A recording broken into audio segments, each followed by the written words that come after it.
이거 드디어 비가 오네. 저기 뭐야, 오늘은 경찰 공무원 시험 보는 날인데 수험생들 아침에 바쁘겠어.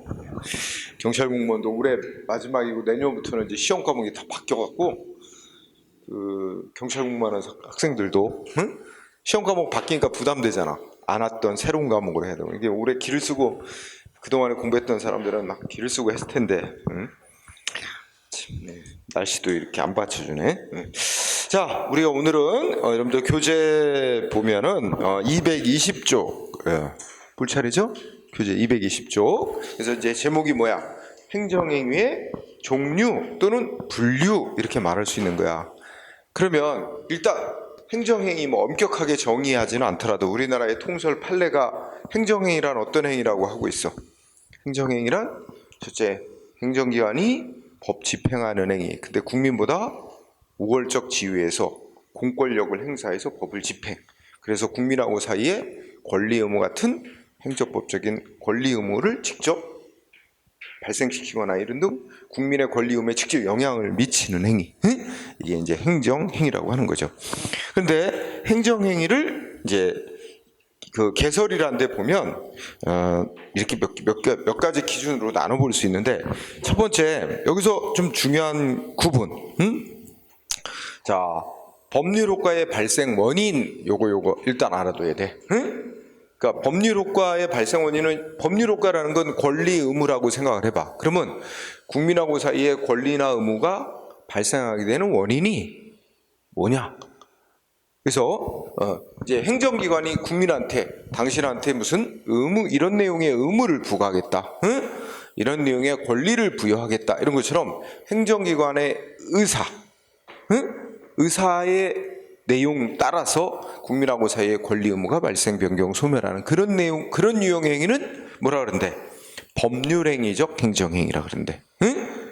그래서 우리가 이제 법률행위적 행정이 있고, 그 옆에 키워드가 뭘까?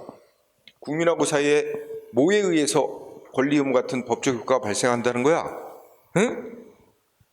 첫째, 끝에 의사표시 내용에 따라 행정기관이 국민한테 권리나 의무를 관련되는 그런 의사를 표시하고 그 내용대로 국민하고 사이에 권리 의무가 발생하는 그런 유형의, 예를 들면 뭐 세무서장이 당신 언제까지 얼마의 세금을 납부하시오 하고 이제 의무를 부과하잖아. 행정기관에 그 의사 표시한 내용대로 이제 국민하고 사이에 권리 의무, 이런 법적 효과가 발생하는 유형의 행위를 법률행위적 행정이라고 하고.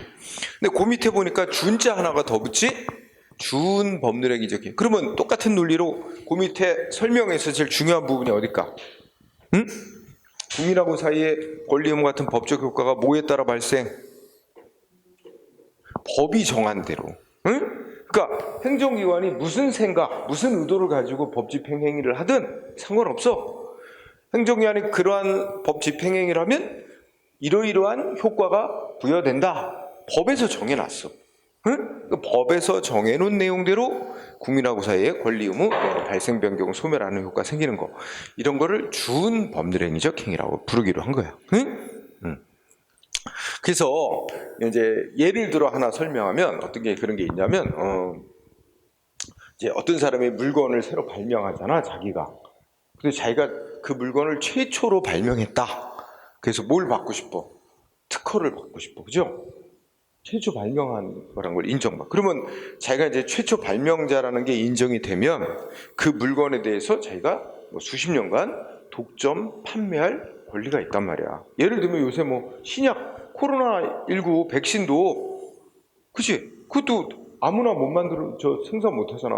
그거 독점권이 있는 거야, 그죠? 수십 년간, 응? 네. 이제 그런 권리가 보장이 되는데, 근데 그러면 어떤 사람이 어떤 물건을 자기가 처음으로 발명했다. 그럼 특허청장한테 신청. 그럼 특허청에 이제 공무원들이 막 심사하고 해가지고 최종적으로 특허청장이 뭐 하냐면 당신이 최초 발명한 자 맞다, 이렇게 결정을 해. 응? 그걸 이제 여러 가지 따져보고 확인한 거야. 판정을 내려. 그러면 특허청장이라는 행정기관이 한 일은 뭐까지만 하면 이 사람이 최초 발명자다, 이것만 판정을 내린 거야. 그 사람한테 특허청장이 그러니까 너 수십 년간 그 발명한 물건에 대해서 독점해서 제조와 만들고 팔 수 있는 권리를 준다. 이거는 특허청장이 주는 게 아니거든. 그 권리는 특허청장이 하는 일은 뭐까지만 해? 최초 발명자다. 네가 거기까지만 판정 내려주는 거야. 그러면 특허청장이 이렇게 판정을 내리면 법이 특허법이라는 법에서 그렇게 특허청장으로부터 최초 발명자로 인정받은 사람에게는 수십 년간의 그 물건에 대한 제조 및 판매 권리가 독점적 권리가 부여된다. 누가 권리를 주고 있어? 법에서. 응? 행정기관인 특허청장은 최초 발명자인가 아닌가 판단만 내린 것뿐이야. 그지? 이런 것처럼. 그래서 이제 나중에 또 배우게 또 나와. 그래서 이렇게 행정기관이 법 집행행위를 하지만 행정기관의 의도와는 아무 상관없이 법이 정한 대로 효과가 부여되는 그런 유형의 행위를 준법률행위적 행정행위라고 그렇게 부르기로 했어. 응? 학문적으로 약속을 한 거야. 그래서 이제 그 정도. 요거 나중에 또 하고. 그 다음에는 이제 그 국민에게 미치는 효과가 이익 주는 거냐, 불이익 주는 거냐. 응? 뭐 이런 거 기준 나누는 거 있지. 그래서 뭐 가볍게 읽으면 국민에게 이익 주는 행위는 수익적인 행정행위. 그지? 뭐 세금 면제도 수익적이라고 할 수 있지? 그지? 그 다음에 국민한테 불이익 주는 행위는 침익적인 행정행위 또는 뭐 부담적 행정행위, 침해적 행정행위 다 같은 말이야. 응? 근데 하나가 뭐가 있어 또? 복효적인 행정행위. 복효적이라는 게 복이 뭘 뜻하겠어? 중복된. 응? 그러니까 이익도 주고 불이익도 주는 거야. 응? 하나의 조치가 두 가지 효과를 동시에 가져오는 거야. 근데 이것도 세부적으로 들여다보면 두 가지가 있어. 또 하나는 뭐야? 동일한 사람한테 이익도 주면서 불이익도 같이 주는 거 있지? 응? 예를 들면 뭐를 허가해달라 그러니까 허가를 내주면서 한 달에 얼마씩 납부해라 이렇게 되면 이익도 주면서 불이익도 주는 거잖아. 그치? 이런 유형도 있고 또 어떤 게 있어? 한쪽 사람한테는 이익이 되는 조치인데 다른 사람한테는 불이익이 되는 조치. 그치? 이런 게 있겠지. 근데 우리의 관심사는 이제 나중에 말한 거. 어느 한쪽에는 이익이 되는데 다른 사람들한테는 불이익이 되는 조치지. 이게 이제 법적으로 불이익 받는 사람들이 막 소송 내고 막 싸운단 말이야. 응? 이제 그게 오늘날의 관심사. 어쨌든 뭐 이거 가볍게 읽고. 그 다음에 세 번째는 얼마나 행정기관이, 즉 여러분들이 공무원이 돼서 얼마나 법의 구속을 많이 받으면서 해야 되냐. 법 집행을. 응? 그래서 기속행위, 재량행위 이런 구분이 있어. 우리가 이제 전에도 얘기했었지. 기속행위는 그냥 우리 행정기관 공무원들에게 어떤 선택의 여지도 없는 거야. 응? 그냥 법에서 딱 한 가지로만 했어. 예를 들면 우리 도로교통법이라는 법에 보면 자 운전자가 경찰관의 음주 측정에 응하지 않지 불응한다 그래. 그지? 경찰관이 음주 측정 요구를 했는데 측정에 불응을 해. 그럼 뭐라고 써놨는지 알아? 운전면허 취소한다. 취소하여야 한다야. 그럼 뭐야? 경찰관에게 선택의 여지가 있어? 음주 측정 불응하는 자에게 딱 하나의 조치만 딱 써놨어. 면허 취소. 그것도 할 수 있다도 아니야. 하여야 한다. 그러니까 뭐야? 어떤 선택권도 결정할지 말지 결정권도 없어요. 반드시 해야만 합니다. 운전면허 취소 요지. 그러니까 이런 경우는 우리 행정기관, 즉 말하자면 행정 공무원에게 아무런 결정이나 선택할 권한이 없습니다. 법이 정한 그대로 기계적으로 해야 됩니다.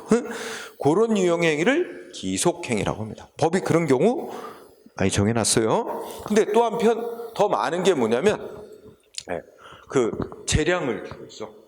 재량이라는 건 알아서 할 선택하거나 결정할 권한, 재량권을 법이 또 많이 주고 있어요. 그래서 대표적인 예로 뭐 술집에서 술집 주인이 청소년한테 술 팔다 적발됐다. 원래 청소년 보호법에 청소년에게 술이나 담배 못 팔게 돼 있거든. 19세 미만자에게. 근데 청소년에게 술 팔다 적발이 됐다. 그럼 어떻게 돼? 법이 딱 한 가지 뭐 해야 된다 이렇게 안 해놓고 1년 이내에서 1년 이하의 영업정지를 시키든가 또는 허가 취소할 수 있다. 여기 보면은 영업정지 또는 허가 취소 선택할 수 있잖아. 또 영업정지도 1년이라는 테두리를 딱 줬어 법이. 그 1년의 테두리 내에서 한 달, 뭐 2달, 6개월, 뭐 최대 1년까지 영업정지 시킬 수 있도록 기간을 선택할 권한도 줬어. 그 다음에 또 허가 취소도 할 수 있어 선택을. 응? 그건 뭐 보고 하라는 거야? 아, 그거는 이 법 만드는 자들이 그냥 획일적으로 하기보다는 일선 현장에서 법을 집행하는 행정공무원들이 그 여러 가지 구체적 사정들이 있을 거 아니야.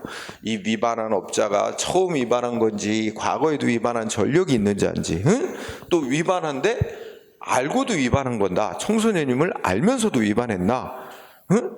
모르고 위반했나? 또 모르고 청소년인 걸 모르고 위반한데 나름대로 정당한 이유가 있나? 응? 참작해주마. 예를 들어서 뭐 워낙 늙어 보여서, 그지? 아예 신분증 검사해야 될 의무가 있거든. 원래 신분증 검사할 생각도 안 했어. 워낙 늙어 보여서 청소년이라고 의심이 전혀 안 들어. 그랬는데 이게 청소년이었던 거야, 그지? 뭐 이런 경우는 뭐 행정 공무원이 봐도 판사가 봐도 이거는 청소년이라고 볼 만한 메모가 전혀 아니다. 그럼 뭐 업자도 그랬으려니, 그죠? 아무래도 저 참작해줄 사유가 있겠지.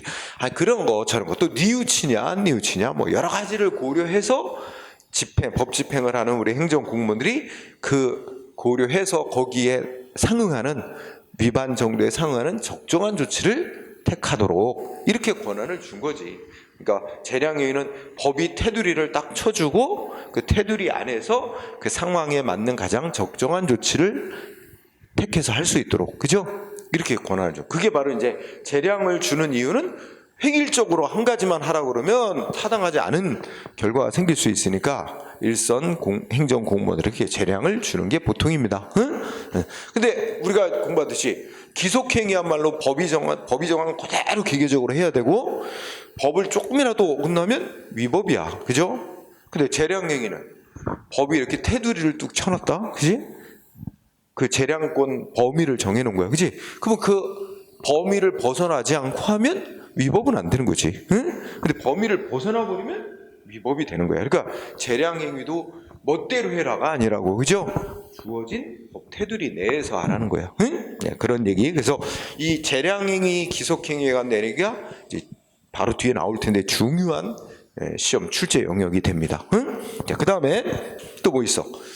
행위의 중점 대상이 뭐냐? 그러니까 행정기관이 허가를 내주고 뭐 의무를 부과하고 뭐 위반했다고 의무를 부과하고 하는 그 중점 기준이 뭐냐? 사람의 자격 능력 이런 걸 기준으로 하는 거냐? 뭐 물건이나 시설이 법이 정한 요건에 맞느냐? 이런 물적인 사정을 기준으로 하는 거냐? 아니면 사람의 자격 신분 플러스 물건 시설의 기준 이거 다 갖췄을 때 하는 거냐? 그래서 대인적, 대물적, 혼합적 이런 식으로 또 나눕니다. 응? 그러면 대인적인 행위는 대표적으로 운전면허 생각해봐. 운전면허 뭐야?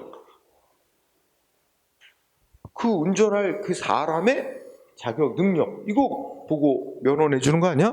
그죠? 그 대인적인 행위. 또 공무원 임명 대인적인 거지. 사람의 자격, 능력. 그지? 자, 그러면 얘를 운전면허, 공무원 임명. 자, 이거 왜 이거 구분하는지 알아? 대인적인 행위는 오로지 상대방의 자격, 능력, 신분 이거 보고 하는 거잖아. 상대방한테만 그 효과가 인정되는 거야. 운전면허 내줬으면 면허 받은 상대방만 운전면허가 이제 면허가 부여된 거지. 그걸 다른 사람한테, 그지? 야, 나는 면허 또 따면 되니까 너 가져. 면허 받은 거 넘겨줄 수 있어? 효과가 이전될 수 있겠어? 안 되겠지. 자식의 상속도 안 될 것이고, 그지?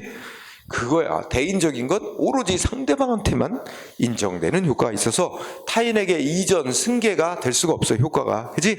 근데 대물적인 건 뭘 하는 사람이 중요한 게 아니라 물건, 시설이 중요한 거잖아. 예를 들어, 건축허가. 건축허가 어때? 건축허가 받는데 여러분이나 나나 건축허가 받을 수 있어. 여러분이나 나나 건축할 줄 알아? 모른다. 그지? 근데 상관없다니까? 뭐가 중요하냐? 건축허가는 그 건물을 지으려는 땅, 지역. 응? 거기가 건축이 허용되는 땅인가, 지역인가? 거기다가 또 어떤 건물을 지으려는데 그게 건축법에 맞는 건물인가? 뭐 이런 그런 어떤 물건, 시설이 갖춰야 될 요건 이거 보고 건축허가 내주는 거지. 건축허가를 받는 사람의 자격은 안 따집니다. 그렇죠? 그러니까 뭐 나든 여러분들 다 건축허가 받을 수 있죠. 응? 건축허가 받아서 어떻게 돼? 내가 짓다가 다 못 졌어. 뭐 5층 건축허가 받았는데 다 못 졌어. 그럼 딴 사람한테 또 땅과 건물 다 팔아넘겨도 돼. 그럼 그 사람이 허가받은 자, 그 땅에 누가 건물 누가 짓는가가 중요한 게 아니고 그 어떤 건물이 들어서는 것이 중요한 거거든. 그러니까 사람은 상관없어. 그러니까 건축허가 받은 건 상속될 수도 있어.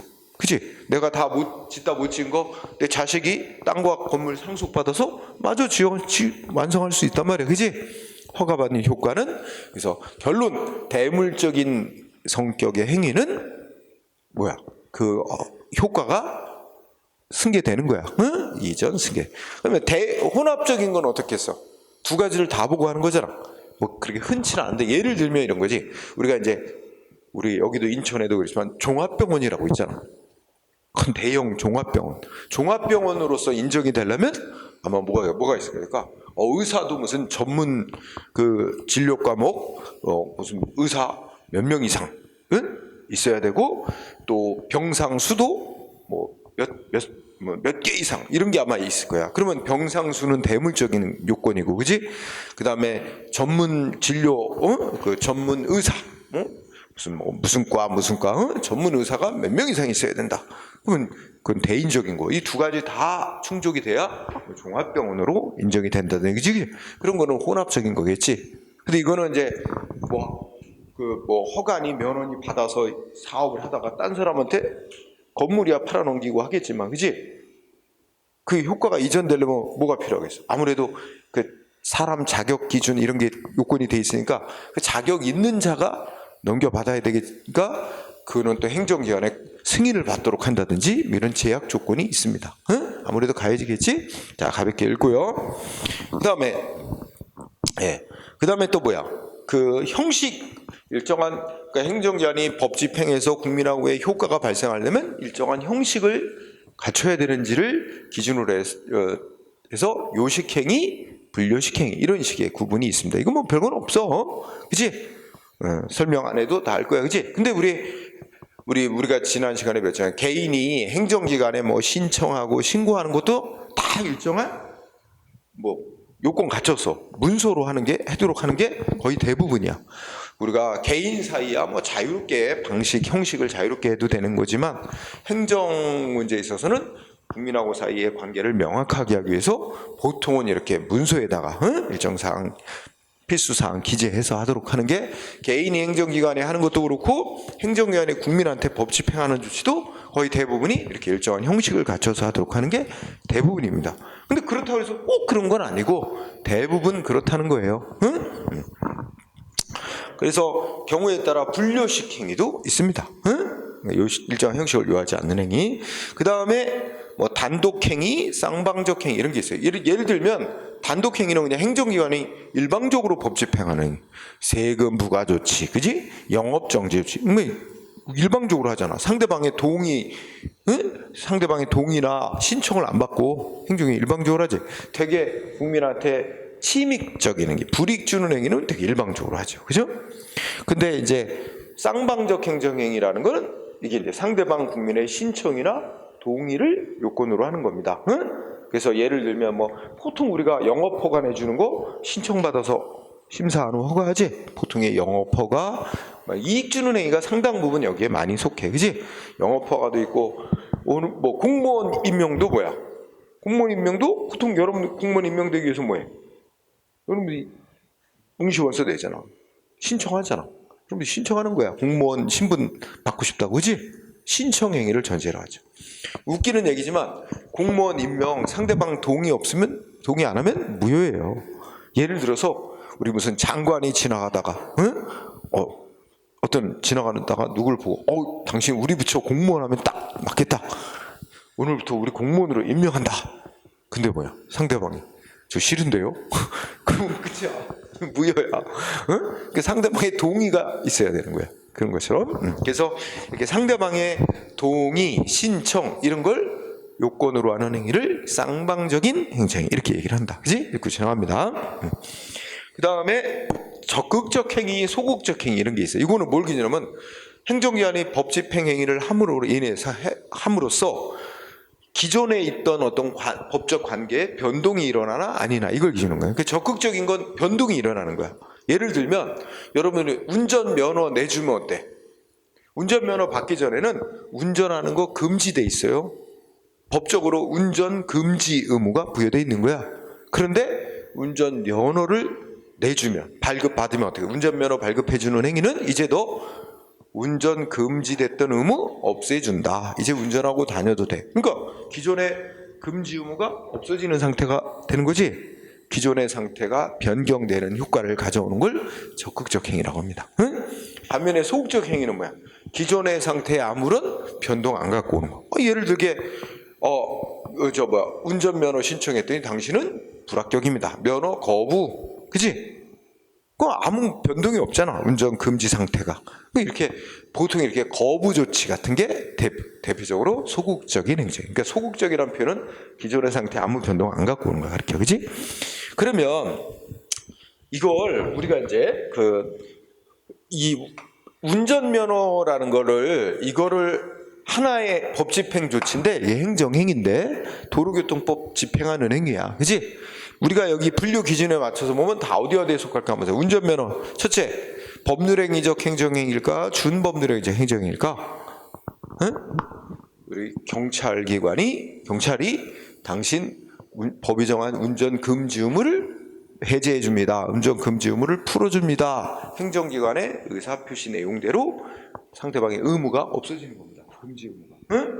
그래서 이거 뭐 어떻게 속하는 거야? 법률행위적 행정행위에 속합니다.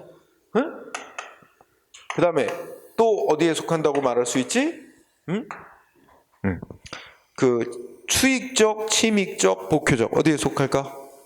응? 그렇죠. 이거는 상대방에게만 이익을 주는 거야. 너 이제 운전 금지 의무 풀어준다. 응?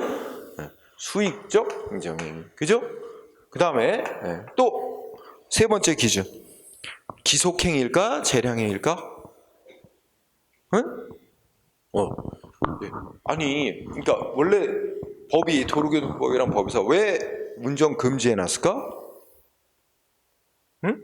아니, 이런 일정한 무슨 자동차를 운전할 수 있는 기계 조작 능력이나, 교통법규도 모르면서, 그지? 그냥 무조건 차 몰고 다니면 사고 나잖아. 이게 사회 질서 유지, 사회에 대한 위험 방지 차원에서 일단 법으로 다 운전 금지야.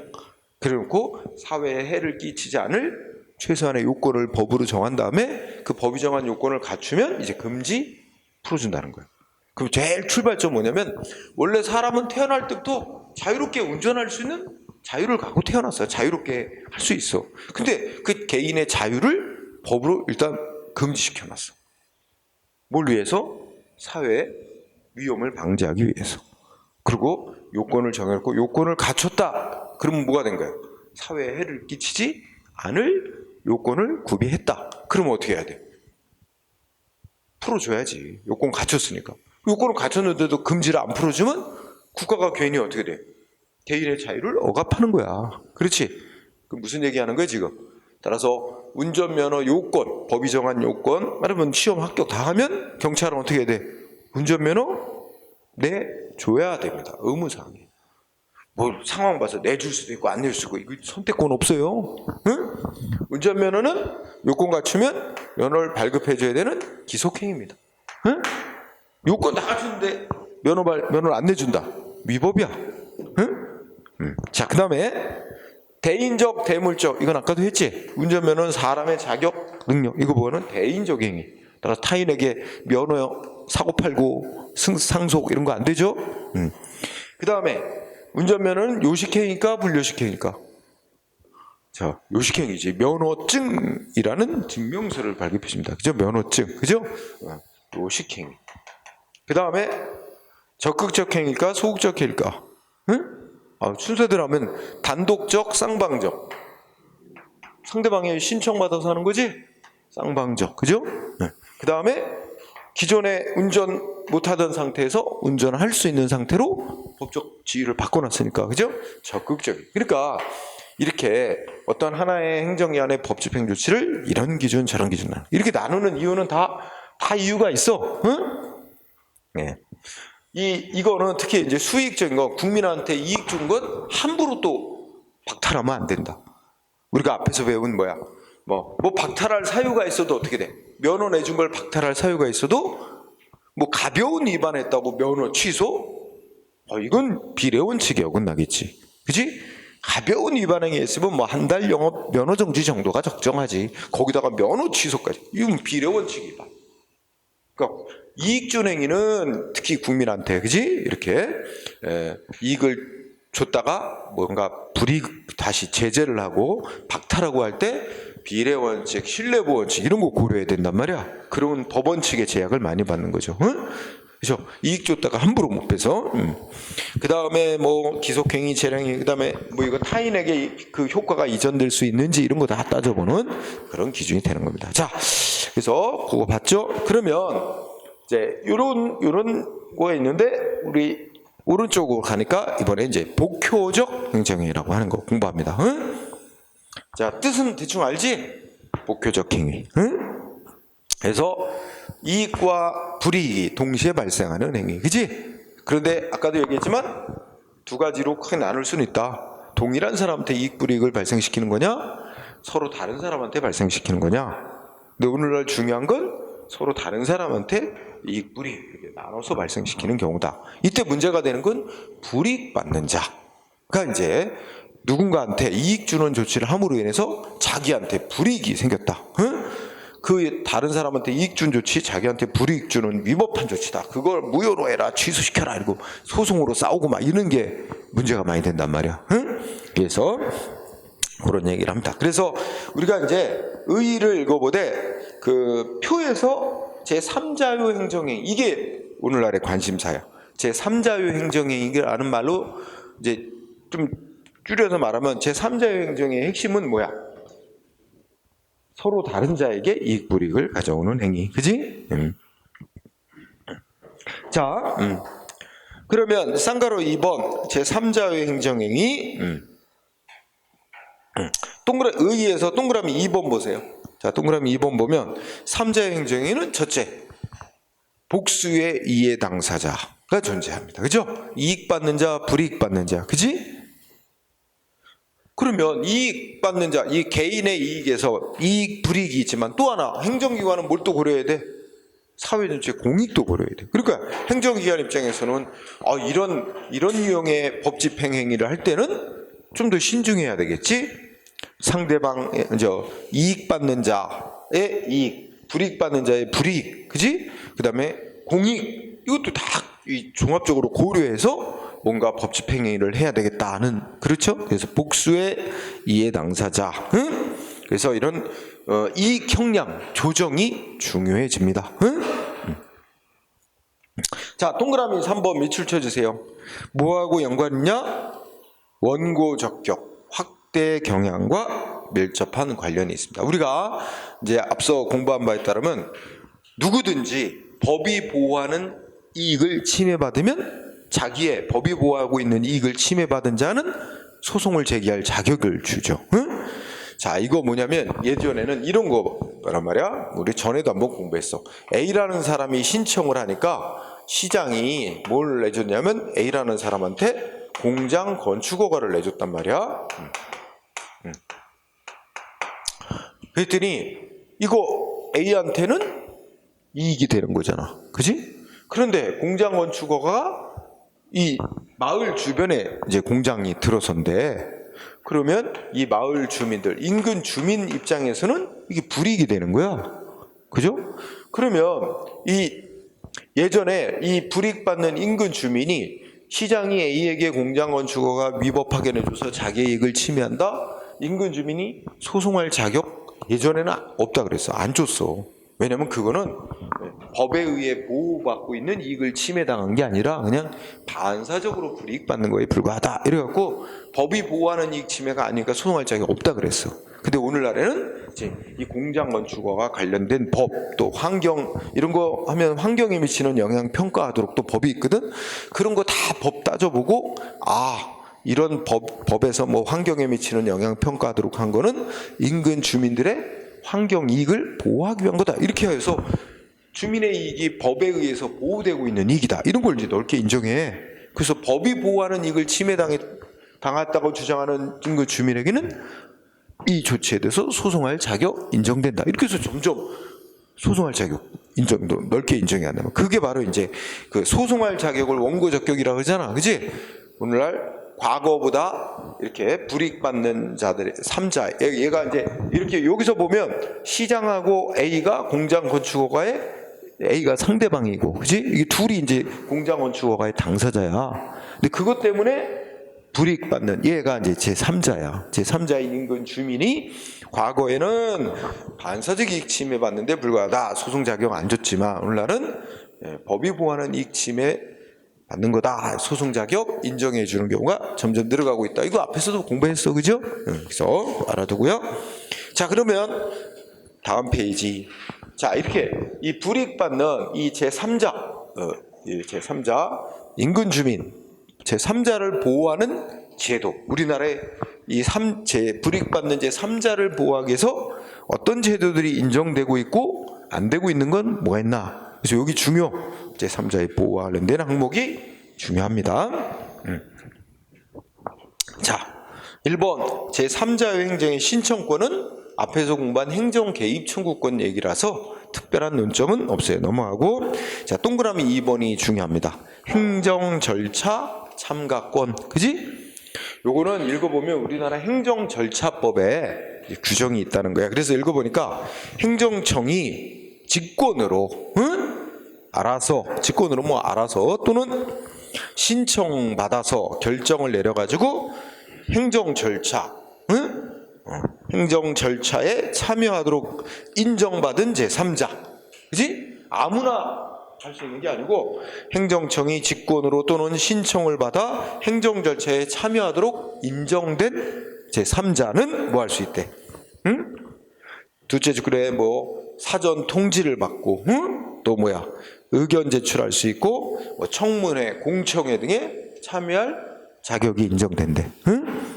그러니까 행정 절차에 참가할 수 있는 권리가 인정되고 있죠. 그러니까 요거는 뭐냐면 이거지. 자, 시장이 아직 A한테 공장 건축을 내준 건 아니야. 그런데 이제 누군가 A가 마을 근처에 공장 건축 허가를 신청했다. 소문이 나. 아직 허가 여부가 결정나기 전인데. 그러니까 주민들이 막 웅성웅성하더니, 아니 저기에 공장이 들어설지 모른대. 그만 시청 찾아가서, 그죠? 그 공장 건축허가 내주면 안 된다고 뭐 이러고 막 이게 이제 논란이 있을 수 있잖아. 이때 아직 이 행정 절차라는 게 최종 조치하기 전에, 그지? 그러면 시장이 어떻게 해야 된다는 거야? 만약에 시장이 신청을 받아 또는 시장이 알아서 인정해준 그 인근 주민들은 뭐 할 수 있대? 행정 절차에 참여하도록 행정청이 인정해준 3자는 이제 뭐야? 시장이 A한테 공장건축허가 내주기 전에 공장건축허가 내줄 예정입니다. 사전 통지서 받을 수 있고, 그지? 거기에 대해서 반대한다 뭐 이런 식의 의견을 제출할 수 있고, 또 공장건축허와 관련돼서 공청회를 열려고 합니다. 그러면 그 참여를 인정받은 인근 주민은 공청회에 참가할 수 있다는 거지, 그지? 자, 그래서 제목 행정 절차에 참가할 권리가 인정되고 있습니다. 단 전제 조건은 행정청으로부터 참여를 인정받은 자야 하네, 그지? 그 다음에 동그라미 3번. 자, 성립 및 효력 발생 요건, 그지? 자, 첫째 줄, 독일과 달리 우리나라 행정절차법은 뭐야? 둘째 줄 끝에 제3자에 대해서 행정기관의 통지 의무를 규정하지 않고 있다. 이거 중요합니다. 따라서 어떻게 된대? 제3자에게 통지하지 않아도 효력이 발생한다. 자, 이거야, 이거. 여기서 보면, 자, 어쨌든 시장이 A한테 공장건축허가를 내준대. 그럼 당연히 A한테는 공장건축허가 내준다고 문서로 보내죠. 그런데 이 공장건축허를 불이익받는 인근 주민들에게는 시장이 A한테 공장건축허가 내줍니다 하고 문서로 통지하도록 돼 있지 않다는 거야. 얘한테는 통지 안 해도 상대방한테만 통지가 되면 공장건축허가는 효력이 생기는 거고, 이 불이익받는 제3자 입장에는 인근 주민들에게는 통지 안 해도 된대. 이게 우리나라 규정이야. 응? 그럼 제3자인 인근 주민은 A한테 공장 건축 허가를 내줬는지 안 줬는지 잘 모르겠죠. 모를 수 있어요. 그죠? 네. 자, 어쨌든 그래서 알려주는 게 좋은데, 그죠? 우리 법은 제3자에게 통지하도록 규정까지는 안 해놨다. 응? 그다음에 동그라미 4번은 별건 없어. 아무래도 여기서 취소 철회란 말이 나오지? 취소 철회는 그냥 효력을 없애는 거거든. 근데 이거는 일단 여봐, A의 입장을 생각하면 공장 건축원 해줬다가 다시 허가를 없애면 상대방한테 불이익이 되는데, 그치? 또 이게 공장 건축 허가가 이 허가를 내줘서 공장을 짓고 뭐 운영하는데 이게 인근 주민들에게 너무 많은 피해를 준다. 그러면 인근 주민들의 이익을 위해서는 공장 건축 허가를 취소시켜야 될 것 같고, 그죠? 취소하자니 또 상대방한테 너무 불이익을 많이 주고 어떻게 해야 돼? 이거 이익을 잘 따져보고 결정해야 됩니다. 인근 주민들 생각만 하면 안 되고, 그죠? 상대방 업자 불이익도 생각해야지. 취소하거나 했을 때, 그치? 그러니까 그런 걸 다 이렇게 복잡한 이해관계를 다 고려하고 결정해야 되는 제한을 만드는 건 넘어가고. 자, 5번 중요. 제3자에게 불복고지 신청. 불복고지라는 건 이거야. 이거 결론 인정된대요, 안 된대요? 고지라는 건 알려주는 건데, 알려달라고 신청할 권리. 뭐 하는 거? 나 이거 싸우려고 하는데 어디다가 어떻게 싸우면 되는지 알려달라고 신청받으면 알려줘야 된대요. 행정심판법이라는 법에서 그렇게 규정을 해놨어요. 그죠? 그래서 내용이 뭐냐면 이거야. 자, 여기서 인근 주민들이 들고 일어나서 뭐냐면 시장이 공장 건축허가 내줬다더라. 응? 그래서 인근 주민들이 이거 어떻게 싸워야 될지 모르겠어. 잘 몰라서 시장한테 뭐 하는 거야? 알려줘. 신청하는 거죠. 뭐라고? 이거에 대해서 행정심판이라고 권한 가진 상급기관에다가 이거 위법한 조치 취소나 무효시켜달라. 상급 행정기관에다가 행정심판이라는 걸 청구하고 싶은데 이거 할 수 있는 거냐? 할 수 있다면 언제까지 어디다가 신청서를 내야 되냐? 응? 법원에 이거 행정소송 할 수 있는 거냐? 이런 거를 알려달라고 요구할 권리가 있어요. 인근 주민들이. 요구하면 어떻게 지체 없이 알려줘야 된다고 명시돼 있어요. 응? 그래서 그러면 동그라미 5번 불복고지 신청권 인정된다 안 된다? 인정되고 있다 안 되고 있다? 되고 있다. 응? 그 다음에 동그라미 4번 청구인 적격 원고 적격. 응? 청구인 적격이란 건 행정심판이란 걸 청구할 자격. 원고 적격은 행정소송을 제기할 자격. 그죠? 인정될까 안 될까? 되는 경우 있고 안 되는 경우 있죠. 뭐에 달려 있는 거야? 인근 주민이 이 조치로 인해 행정기관의 조치로 인해 무슨 이익을 침해받았을 때? 법률상 이익. 그래서 중요한 단어는 법률상 이익을 침해받은 자라면, 응? 즉 법이 보호하고 있는 이익을 침해받은 자라면 구제받기 위해서 행정심판 소송 제기할 자격 인정됩니다. 반대로 얘기하면 법이 보호하는 이익을 침해받은 건 아니다. 그러면 감수해야지. 행정심판 소송할 자격이 인정. 그래, 이거는 인정된 경우가 있고 아닌 경우가 있겠지. 무조건 되는 건 아니고. 다만 오늘날은 과거에 비해서 훨씬 폭넓게 인정해 주고 있다 하는 얘기죠. 그 다음에 행정심판 전치, 이건 좀 넘어가고 9번도. 그러니까 행정심판 전치주의도 이게 적용받는다는 겁니다. 제3자가 행정심판을 소송을 제기할 때도 행정심판 먼저 거쳐야 된다 그래 돼 있으면 제3자가 소송할 때도 거쳐야 되니까 적용된다.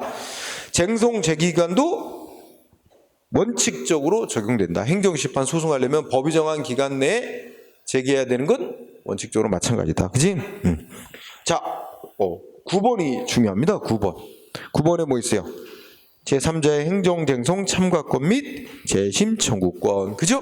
그러면 여기서 좀 문장이 길은데, 자, 법원이 이 경우는 특히나 이제 3자를 좀 바꿔보자. 이렇게 해보자. 자, 인근 주민이 A한테 공장 건축허가 내준 거 위법이고 그로 인해서 자기들의 법률상 이익을 침해한다고 이거 취소해달라고 법원에다 취소해달라는 행정소송을 제기했어. 인근 주민이. 응? 인근 주민이 원고 소송 제기. 그러면 소송 제기의 상대방 피고 누구냐면 그 공장 건축허가를 내준 시장이 상대방이 됩니다. 그리고 이제 법원이 이제 재판을 하죠. 판결을 하죠. 그런데 요 원고와 피고를 우리가 소송의 당사자라 그래요. 원고, 피고 싸우는 당사자. 근데 여기서 만약에 무슨 판결을 내렸느냐? 맞다. 이 시장이 A에게 공장원 추가해 준 거는 위법이고, 응? 인구 주민의 법적 이익을 침해하는 위법한 처분이다. 따라서 이거 취소한다.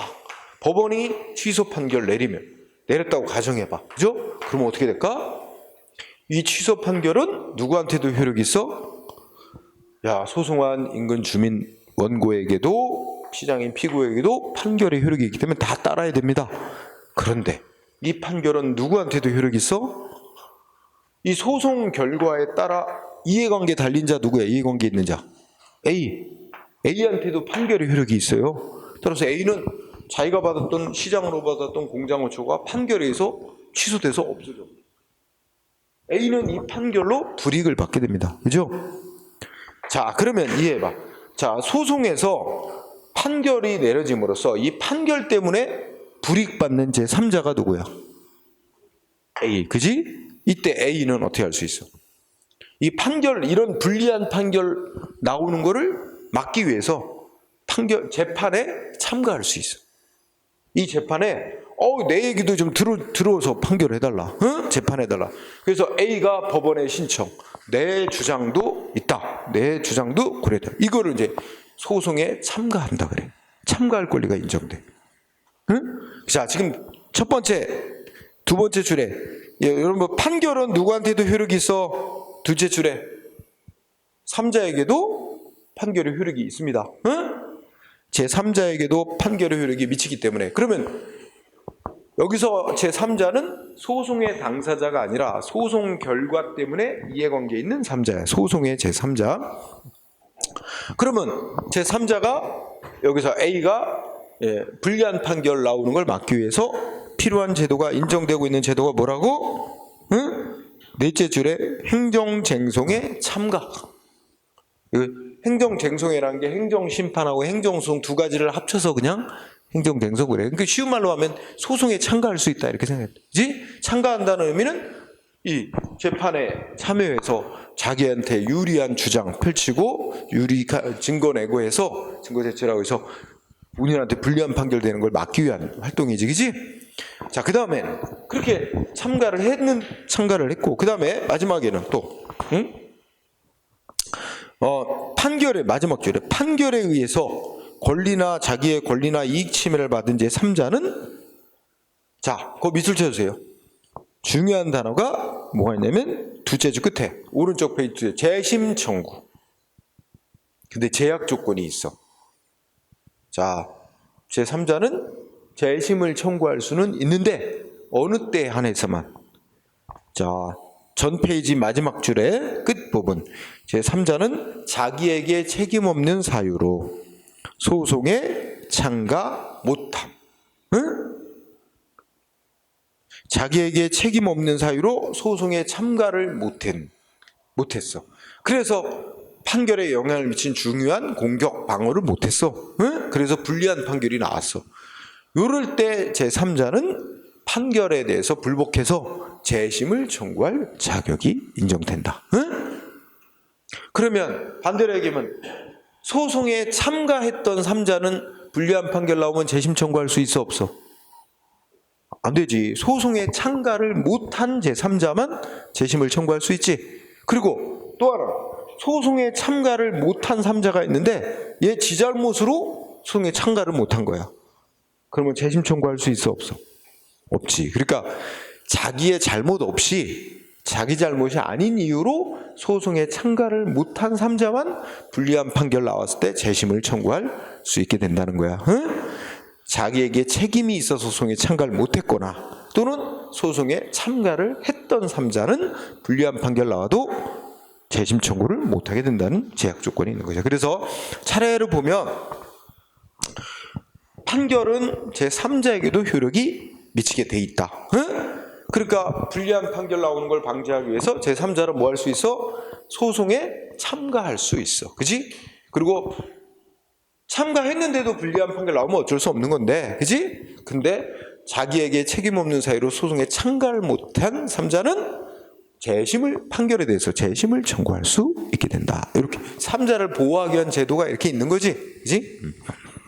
그 다음에 마지막 요점으로 집행정지 신청이라는 게 있어, 그죠?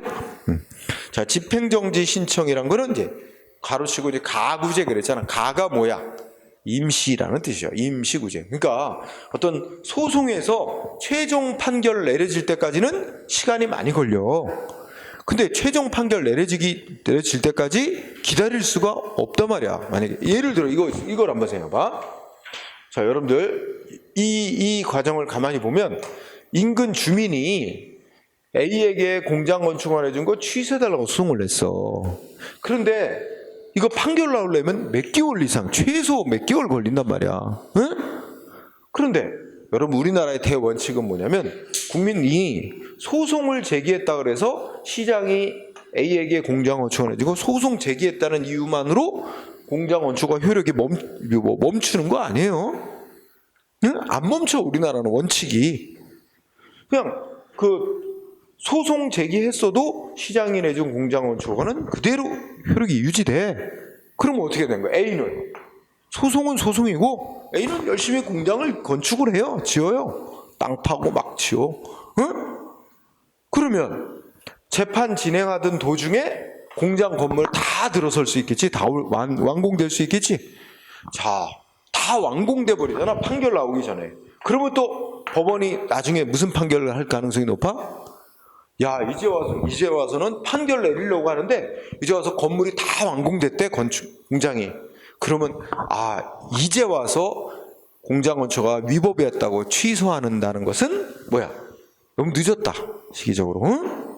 그래갖고 취소한다 그래도 위법하게 세워진 공장 건물 자체가 건축허가를 취소하는 판결을 내린다 그래서 공장 건물이 없었던 상태로 되는 거 아닙니다. 뭐만 없어지는 거야? 시장이 내준 공장 건축허가 취소한다 그러면 허가 안 해줬던 것만 취소된 결과가 될 뿐 건물은 위법한 건물인 채도 그대로 덩그러니 남아 있는 거예요. 응? 그러니까 이거 허가 취소한다는 게 별 의미가 없어요. 건물이 완공돼 버리고 난 다음에는. 응? 건물이 완공돼 버리고 난 다음에는 주민이 원하는 건 그 위법한 건물이니까 공장이 없어진 상태로 되는 걸 원하는 거잖아. 근데 이 허가 내준 걸 취소해달라는 것 갖고는 그 목적을 달성할 수가 없어요. 그리고 도중에 완공되어 버리면 소송 계속할 필요가 없다 그래서 재판을 거절당해요. 그냥 각하된다 그래. 그래서 재판 거부합니다. 할 필요가 없다. 완공돼 버려. 이런 문제가 있어요. 그런 문제를 막기 위해서 필요한 게 뭐야?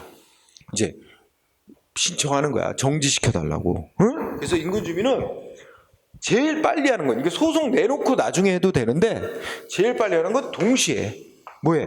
야, 이거 판결 나오기 전에 공장 건물이 다 지어질 수가 있다. 그러니까 소송을 제기하면서 판결 나올 때까지 공장 건축허가 효력을 정지시켜달라. 이런 신청을 가장 빨리 하면 동시에 할 필요가 있어요. 그러면 법원이 이거부터 먼저 심사해. 그래서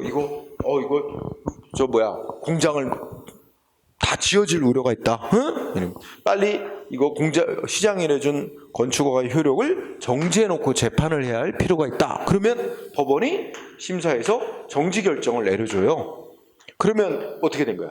정지 결정을 내려놓으면 공장 건축허가는 정지 결정 내린 때부터 허가의 효력은 정지돼요. 판결 나올 때까지. 그러면 A는 어떻게 돼? 건물을 못 짓고 있는 거지. 응? 건축하는 걸, 건물 짓는 걸 막아놓은 상태에서 이제 재판을 진행해서 나중에 위법이었다 취소. 그러면 이제 이 주민들은 건물 안 들어서게 막는 거잖아, 그렇지? 따라서 우리나라 원칙은 소송을 제기했다는 이유만으로 행정기관에 한 조치의 효력이나 집행을 멈추지 않는 걸 원칙으로 삼고 있는데, 예외적으로 이거 안 멈춰놓고 재판 진행하면 나중에 승소 판결 나왔더라도 휴집밖에 안 되는 경우가 있어. 그러니까 그런 회복할 수 없는 손해 같은 걸 막아주기 위해서 집행정지라는 제도가 인정되고 있는데, 여기서 지금 결론은 집행정지를 신청할 수 있는 자는 누구냐? 자, 여러분들, 자, 넷째 줄 중간에 보면 제3자는 넷째 줄 끝에 쟁송의 당사자일 때는 당사자로 써주세요. 당사자. 당사자는 집행정지 신청할 수 있습니다. 그런데 다섯째 줄 끝에 당사자가 아닌 참가인일 때는 어떻게 돼? 그러니까 다른 사람이, 다른 자가 제기한 소송, 나 판결의 결과가 어떻게 나오는지 이해관계 있다 해서 소송에 참가하는 제3자는 소송의 당사자가 아니기 때문에 집행정지를 신청할 자격이 인정이 안 된다는 거야. 자, 왜 그러냐면, 여러분 첫째 줄 읽어봐. 그 집행정지 신청권에 내가 행정소송법 규정을 써놓은 거지? 그거 뭐라고 써놨어? 행정쟁송의 당사자는, 그지? 뭐야? 결론. 이러이러한 때는 집행정지를 신청할 수 있다. 법이 이렇게 써놨어. 당사자는 집행정지를 신청할 수 있다.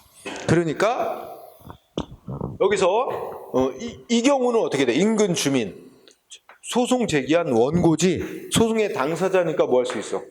집행정지, 효력정지해달라고 신청할 수 있어요. 그지?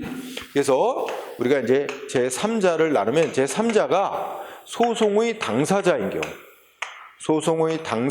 경우는 소송을 제기하고 집행정지해달라고 신청할 수 있다 이거지, 그지? 그런데 이 제3자가 자기가 소송을 제기한 자가 아니고 남이 제기한 소송에 이해관계 있다고 참가한 자 있지? 소송에 참가인일 때는 어떻게 되는가요? 참가인인 지위만 있을 때는, 참가인인 경우에는 이때는 집행정지 신청이 인정이 안 된다는 얘기지. 신청할 자격이. 그래서 당사자냐 참가인냐 이렇게 정리하면 되고, 그 다음에 거기 판례를 몇 가지 공부하면 1번, 판례 1번은 뭐야? 첫째 줄의 키워드가 제3자죠?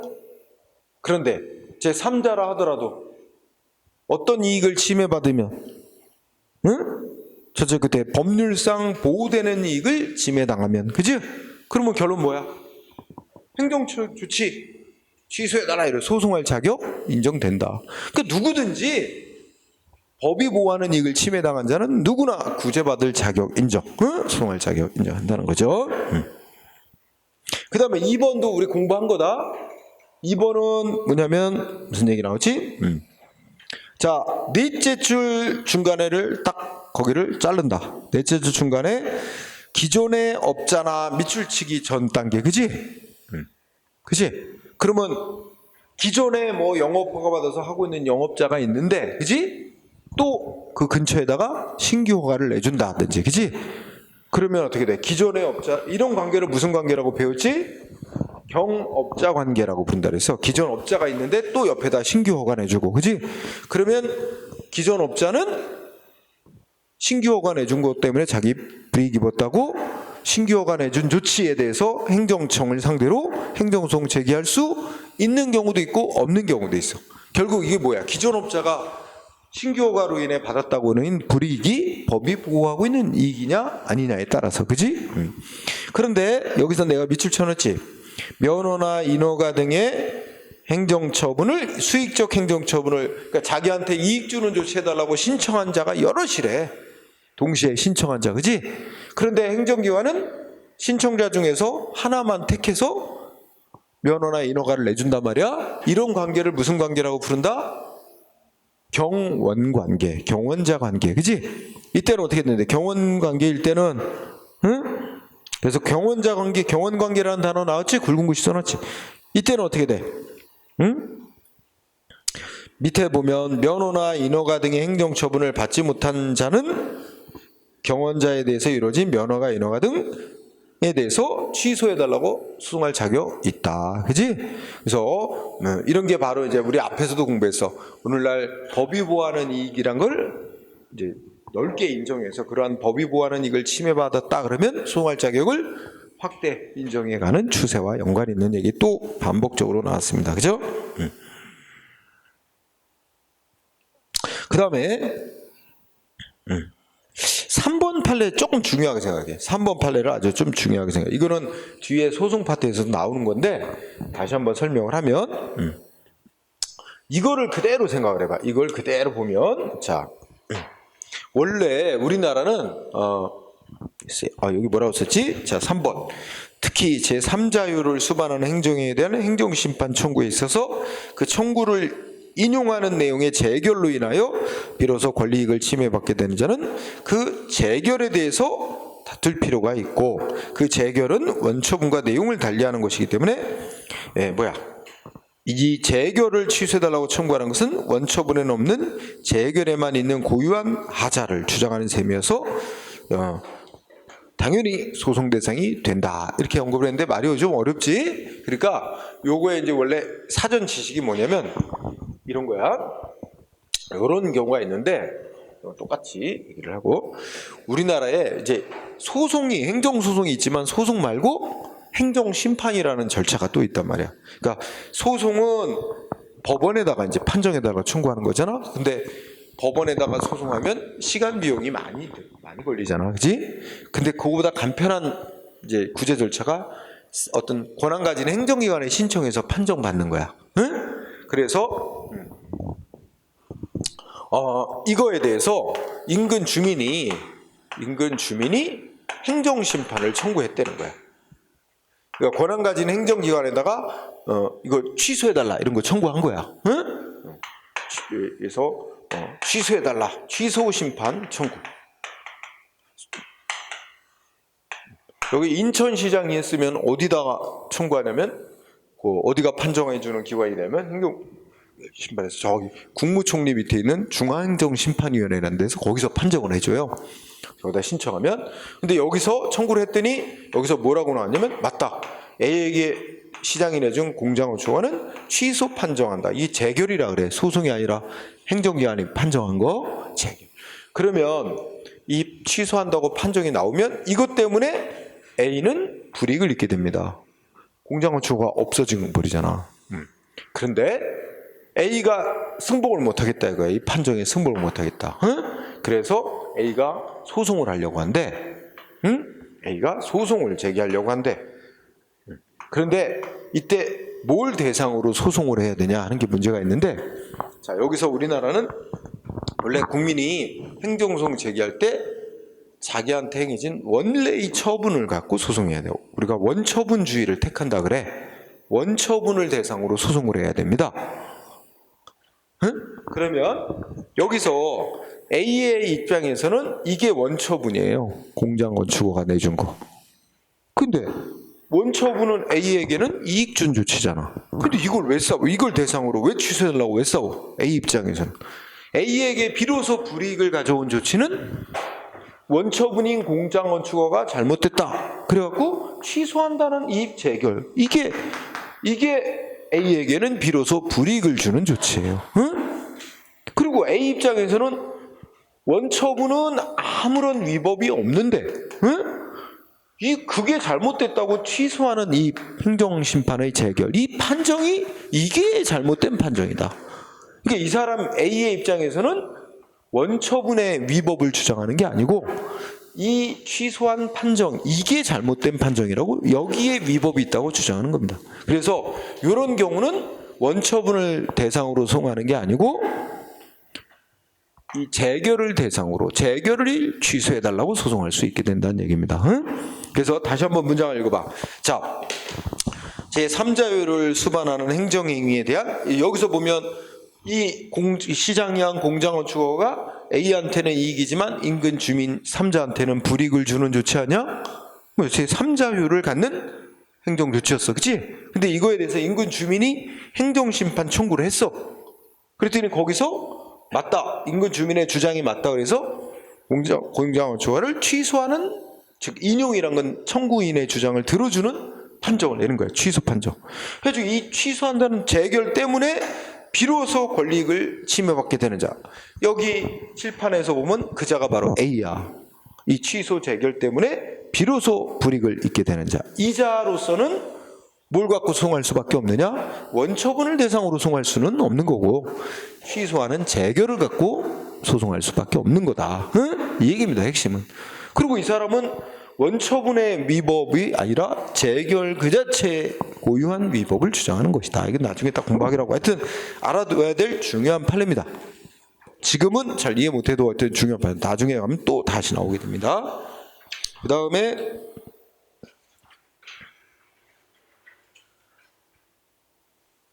자, 4번도 중요하다. 밑줄 친 부분. 행정처분의 직접 상대방이 아닌 자로서 행정처분의 직접 상대방이 아닌 자로서 그 행정처분 때문에 자기의 환경상 이익을 침해받았거나 받을 우려가 있다는 이유로 소송을 제기하는 3자는 자기의 환경상 이익이 그 처분의 근거법이나 또는 관련법에 의해서 개별적, 직접적, 구체적으로 법에 의해서 보호되고 있는 법률상 보호이익이라는 것을 입증해야만, 여기서 입증해야. 그러니까 제3자가 자기의 환경상 이익을 침해하는 조치다. 그래서 소송을 제기하려면 자기의 환경상 이익이 법에 의해서 보호되고 있는 이익이라는 걸, 그걸 침해받았다는 걸 본인이 입증을 해야 된다. 입증해야 소송 자격이 인정된다. 응? 그러고 나서 밑에서 다섯째죠. 끝에 뭐라고 돼 있어요? 환경정책기본법령상 사전 환경성 검토 협의 대상 지역 내에 포함될 개연성이 충분하다고 보이는 주민들에게는 법이 환경상의 이익을 보호하고 있는 것으로 인정될 수 있다. 그래서 소송 자격 인정된다. 그렇게 마무리가 졌죠. 자, 우리 첫 시간 여기까지 하고, 자, 이 제3자의 행정행위는 한때 유행처럼 아주 출제가 많이 됐던 적이 있었어. 다만 최근에는 약간 시들해진 감이 있어요. 최근은 조금 덜 나오는 편이야. 거의 좀 잘 안 나오다시피 하는데, 그러나 중요한 주제예요. 자, 우리 쉬는 시간 갖고 두 번째 시간은 늘 나오는 기속행위, 재량행위에 대해서 공부하도록 하겠습니다. 자.